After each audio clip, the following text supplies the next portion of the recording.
Stop scrolling. Yeah, you. The one staring at this screen like you're waiting for something to happen, while pretending you don't already know there's something inside you that refuses to stay asleep. Maybe that's why you're here. Not because the algorithm is some mystical fortune teller, but because every now and then a message lands at exactly the moment your mind is finally ready to hear it. Funny how that works. You can spend hours consuming noise, watching other people live, other people win, other people fail. Other people become everything you keep telling yourself you're going to become someday. And then suddenly you encounter something that makes you uncomfortable because it sounds a little too familiar. Maybe you've been feeling stuck. Maybe you've been pretending you're satisfied when you're not. Maybe you've been waiting for permission to change your life, as if somebody important is going to knock on your door and officially announce, "Congratulations, you're allowed to become more." No one's coming. That's the joke. The version of you that keeps waiting for the perfect moment is slowly becoming very talented at wasting imperfect ones. Your soul may already know what your mind keeps arguing about. You know which habit is draining you. You know which excuse you've repeated so many times, it practically has its own apartment. You know which conversation you're avoiding, which goal you've postponed, which fear you've dressed up as logic. And maybe that's why this message feels different, because somewhere underneath all the noise, you already know. You don't need another 100 motivational quotes. You need the courage to stop negotiating with the person you've become and start listening to the person you're capable of becoming. Maybe you're not here to feel comfortable. Maybe you're here to wake something up, to question the routine, to challenge the excuses, to finally admit that the life you want is going to require a version of you that doesn't exist yet, and becoming that person means letting certain habits, distractions, relationships, and old identities lose their grip on you, while you stand there, quietly realizing that the answer you've been searching for may have been buried underneath all the noise you've been using to avoid hearing yourself clearly. You know that little voice you keep trying to drown out. The one that shows up when everything gets quiet, when the phone isn't distracting you, when nobody is around to tell you what you should think, and suddenly you hear yourself asking uncomfortable questions. Is this really the life I want? Why am I still doing this? What am I waiting for? Funny, isn't it? You can ignore 1,000 people, but ignoring yourself gets much harder when the noise finally disappears. Maybe you've been running from that inner voice because it doesn't tell you what you want to hear. It doesn't promise comfort. It doesn't tell you that everything will magically fix itself while you continue doing exactly what you've always done. It points directly at the habits you've been protecting, the excuses you've been rehearsing, and the choices you've been postponing. And that's uncomfortable because deep down, you already know where some of those choices are leading. You know which habit steals your time. You know which distraction keeps you from doing the work. You know which relationship leaves you exhausted. You know which dream keeps coming back no matter how many times you bury it under another excuse. But instead of listening, you reach for another distraction, another video, another conversation, another reason to say, "I'll start tomorrow." Tomorrow is a fascinating place. Everybody seems to have plans to become extraordinary there, but somehow nobody ever arrives. You don't need to be perfect to listen to yourself. You don't need to have every answer. You simply need enough honesty to admit when something isn't working. That's where change begins. Not with some dramatic transformation. Not with waking up suddenly fearless and unstoppable. It begins with one uncomfortable realization. I can't keep doing this to myself. That sentence can change everything when you actually mean it. Because once you stop lying to yourself, the excuses lose some of their power. You start noticing the patterns. You recognize how often you choose comfort over progress. You recognize how quickly you reach for entertainment whenever something becomes difficult. You recognize how easily you blame circumstances when taking responsibility would require you to change. And no, that doesn't mean everything is your fault. Life can be unfair. People can hurt you. Circumstances can make things harder than they should be. But somewhere inside all that chaos, there are still decisions that belong to you. That's where your power lies. You can't control everything that happens, but you can control whether you keep repeating the same response. You can choose what deserves your attention. You can choose what habits stay and what habits go. You can choose whether fear gets to make every important decision for you.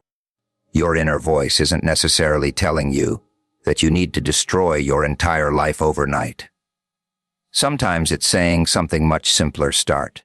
Make the call. Learn the skill. Set the boundary. Wake up earlier. Stop chasing approval. Finish what you started. Take one step instead of spending another year imagining the journey.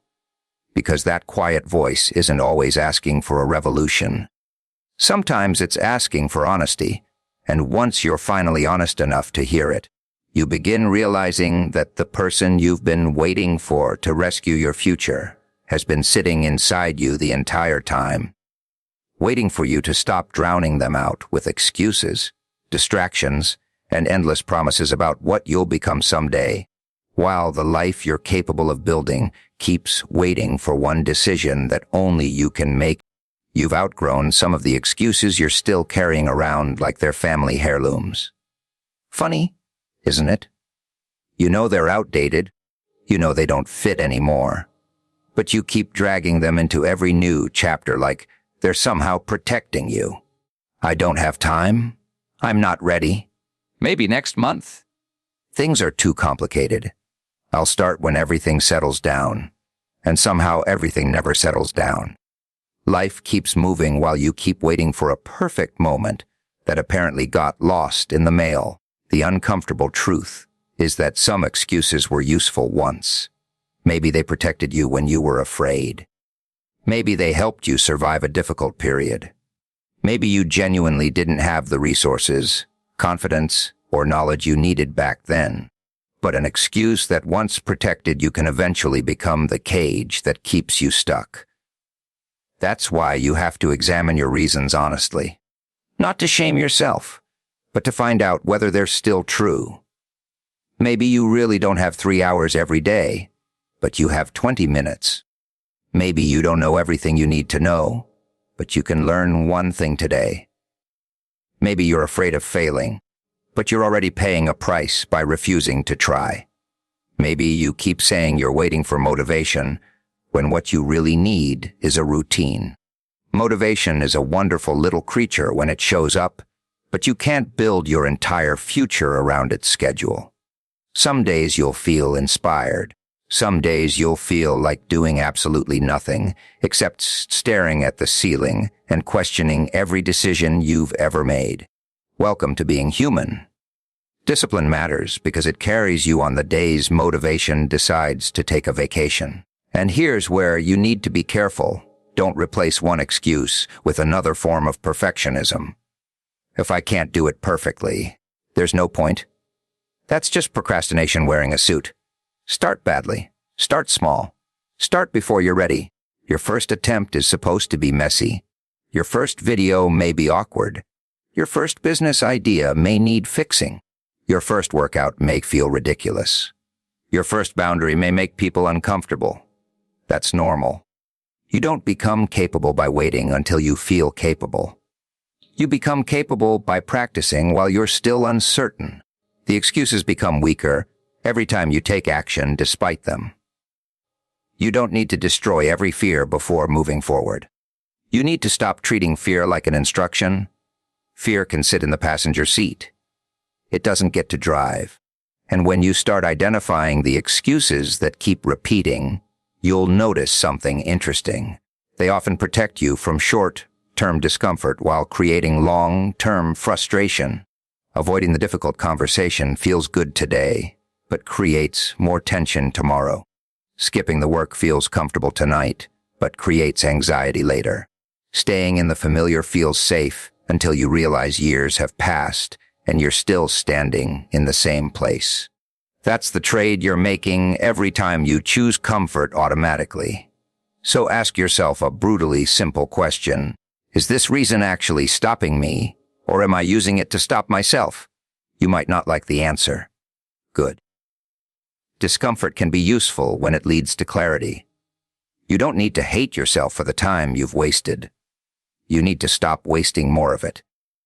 The past can explain your patterns, but it doesn't have to become their permanent excuse. You can acknowledge what happened, learn from it, and still decide that today is the day you stop carrying reasons that no longer belong to the person you're becoming, replacing old excuses with small actions, honest decisions, and enough discipline to prove to yourself that the future doesn't have to repeat the patterns of the past. While every excuse you finally release creates a little more space for the person you've been trying to become all along, waiting for permission is one of the most expensive habits you can develop, because it feels harmless while quietly stealing years from you. You keep telling yourself that someone will eventually notice your potential, give you the approval you need, open the right door, or tell you that now is the perfect time to begin. Cute little fantasy. But life doesn't usually send invitations. Nobody is coming to your house with a golden envelope saying, "Congratulations, you are officially allowed to change." You have to decide. And that's where things become uncomfortable, because once you realize nobody is coming to give you permission, you also realize the responsibility belongs to you. You can't keep blaming the audience when you're the one holding the pen. Maybe you're waiting for your family to understand. Maybe you're waiting for your friends to support your decision. Maybe you're waiting until your finances improve, until your confidence gets stronger, until you know exactly what you're doing. Those things can matter, absolutely, but sometimes waiting becomes a beautiful word for fear. It sounds responsible. It sounds intelligent. It sounds like you're carefully preparing, when underneath it all you're simply terrified of discovering what happens if you actually try. And here's the uncomfortable truth. You might fail. Wonderful. Failure is not a criminal record. You don't get arrested for trying something and discovering that your first attempt wasn't brilliant. You adjust. You learn. You try again. That's how people become capable.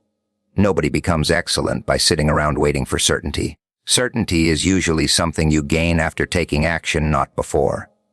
You start walking, then you understand the road. You make the call, then you discover what the conversation requires. You begin learning, then you discover what you don't know. You take responsibility, then your confidence starts catching up. And the people who don't understand your decision don't have to understand it. That's another trap. You can spend your entire life explaining yourself to people who aren't living your life. They don't pay the price of your hesitation. They don't carry the regret of the opportunities you avoided. They don't wake up inside your mind wondering what could have happened if you had been brave enough to begin. So stop making their approval a requirement for your growth. Listen to advice, sure. Learn from people who have experience. Accept useful criticism. But don't confuse guidance with permission. There is a difference. Permission means someone else gets to decide whether you're allowed to move. Guidance means you hear information and then make your own decision. That's adulthood. That's responsibility. You don't need everyone to understand the vision before you take the first step. Sometimes people only understand after the results become visible. And that's fine. Let them catch up. You don't have to drag everyone into your future before you've even built it. Start quietly if you need to. Build the habit. Learn the skill. Save the money. Write the plan. Make the first uncomfortable move. You don't need a dramatic announcement. You need evidence that you're serious, and the best evidence is action repeated long enough to become a pattern.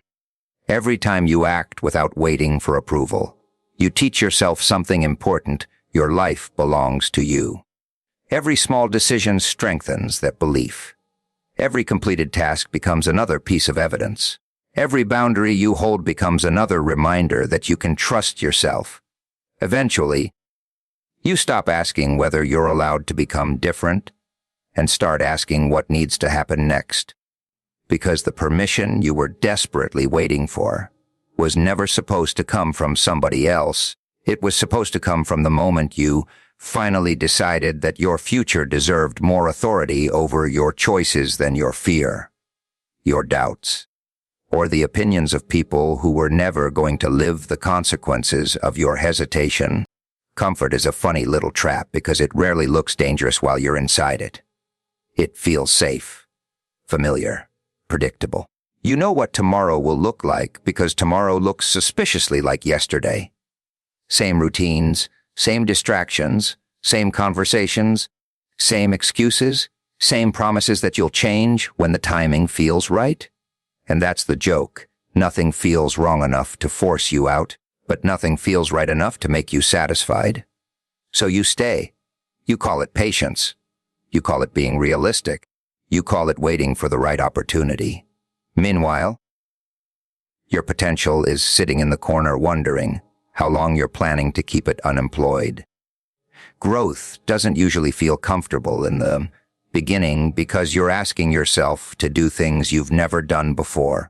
You're learning new skills, setting boundaries, taking risks, facing rejection, waking up earlier, focusing longer, and saying no to distractions that used to control your attention. Of course, it feels uncomfortable. Your brain likes familiar patterns because familiar patterns require less energy. That's why you can spend hours scrolling without thinking, but struggle to concentrate for 30 minutes on something that actually matters. The easy thing gives you immediate reward. The meaningful thing usually asks for patience. And that's where your choices start shaping your future. You don't have to abandon everything comfortable. Rest matters. Enjoyment matters. Relationships matter. The problem begins when comfort becomes your default answer to every challenge. You feel nervous, so you avoid it. You feel tired, so you quit. You feel uncertain, so you postpone. You experience rejection, so you stop trying. Eventually, your comfort zone becomes less like a home and more like a locked room you decorated yourself. The way out is not some massive heroic transformation. It's small acts of courage repeated until they become normal. Make the difficult phone call. Spend an hour learning instead of scrolling. Go for the walk when you'd rather stay in bed. Apply for the opportunity even if you're not certain you'll get it. Say no when your boundaries are being ignored. Finish the task you keep postponing. These actions may look tiny, but they change your relationship with discomfort. You begin realizing that discomfort isn't automatically danger. Sometimes it's simply evidence that you're growing. And once you understand that, you stop running every time something feels unfamiliar. You start asking a better question. What can this discomfort teach me? Maybe it teaches patience. Maybe it teaches discipline. Maybe it shows you that you're capable of more than you assumed. Maybe it exposes a weakness that you can finally work on. That's valuable information. Growth isn't about becoming fearless. It's about becoming willing. Willing to be awkward. Willing to be a beginner. Willing to make mistakes. Willing to hear no. Willing to look foolish for a while. Because here's the secret nobody likes to advertise. Everyone who is good at something once looked terrible doing it. Every confident speaker once stumbled over words. Every successful business owner once had an idea that failed. Every disciplined person once had to fight the urge to quit. The difference is that they stayed in the uncomfortable learning phase long enough for competence to arrive. So don't wait until growth feels comfortable before you begin. Begin while it feels strange. Begin while your confidence is incomplete.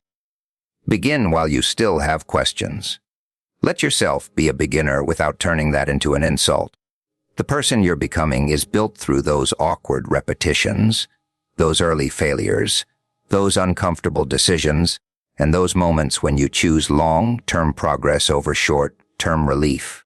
While the old version of you keeps whispering that familiar is safer and the new version quietly discovers that sometimes the safest thing you can do for your future is finally become brave enough to leave the place where nothing is changing, even if the first few steps feel uncertain, inconvenient, uncomfortable, and completely unfamiliar, because that's where the next version of your life begins taking shape, one uncomfortable decision at a time, while the comfort you once protected so carefully starts looking less like safety and more like the place you were simply too afraid to leave. Awareness is nice, sweetheart, but awareness without action is just another form of entertainment. You can understand exactly what needs to change and still wake up tomorrow doing the same thing. You can recognize the habit that's destroying your focus, identify the relationship that's draining you, admit that you're wasting your potential, and then somehow spend another 3 hours scrolling through a screen while telling yourself you're thinking about it. Brilliant strategy. The problem isn't always that you don't know what to do. Sometimes you know exactly what to do, and you're simply waiting for the feeling to arrive before you do it. You're waiting to feel motivated. You're waiting to feel confident. You're waiting to feel ready. You're waiting for fear to disappear. But action rarely works that way. You move first, and the confidence often arrives later. You begin first, and clarity starts appearing along the road. You take the first uncomfortable step, and suddenly the giant problem in your head becomes a collection of smaller problems you can actually handle. That's why you have to turn awareness into behavior. If you know you need discipline, create a routine that requires discipline. If you know your phone steals your attention, put it somewhere you can't reach every 5 minutes. If you know a certain environment keeps pulling you backward, change the environment. If you know a goal matters, give it a specific place in your schedule instead of keeping it as a vague promise called someday. Someday is where dreams go when nobody gives them a deadline. And don't make the mistake of believing action has to be dramatic. You don't need to rebuild your entire life before breakfast. Start with something small enough that you can't hide behind complexity. 10 focused minutes, 1 page, 1 phone call, 1 workout, 1 application, 1 honest conversation, 1 decision to stop doing something you already know is hurting you. Small actions become evidence. Evidence becomes confidence. Confidence makes larger actions easier. That's how momentum works. You don't wait for momentum like it's a bus schedule. You create it by moving. And yes, there will be days when you don't feel like doing anything. Welcome to the club. Discipline becomes important precisely because motivation isn't reliable. If you only act when you feel inspired, your future becomes dependent on your mood. That's a terrible business model. Your feelings matter, but they don't need to become your manager. You can feel tired and still complete one important task. You can feel nervous and still make the call. You can feel uncertain and still begin learning. You can feel afraid and still take the next step. The goal isn't to become a machine without emotions. The goal is to stop letting every emotion decide your direction. And once you start acting on what you already know, something strange happens. The voice inside you becomes quieter because you're finally proving to yourself that you're listening. You stop needing endless motivation because your actions begin creating their own momentum. You stop wondering whether you're capable because you're collecting evidence through experience. You stop fantasizing about the future and start participating in it. That's when the message you needed becomes much simpler. Stop waiting for another sign. You already have enough information to begin. Take the lesson, make the decision, do the next useful thing, then do it again tomorrow. And when you fail, adjust instead of disappearing. When you lose momentum, restart instead of declaring yourself finished. When fear appears, acknowledge it without handing it the steering wheel.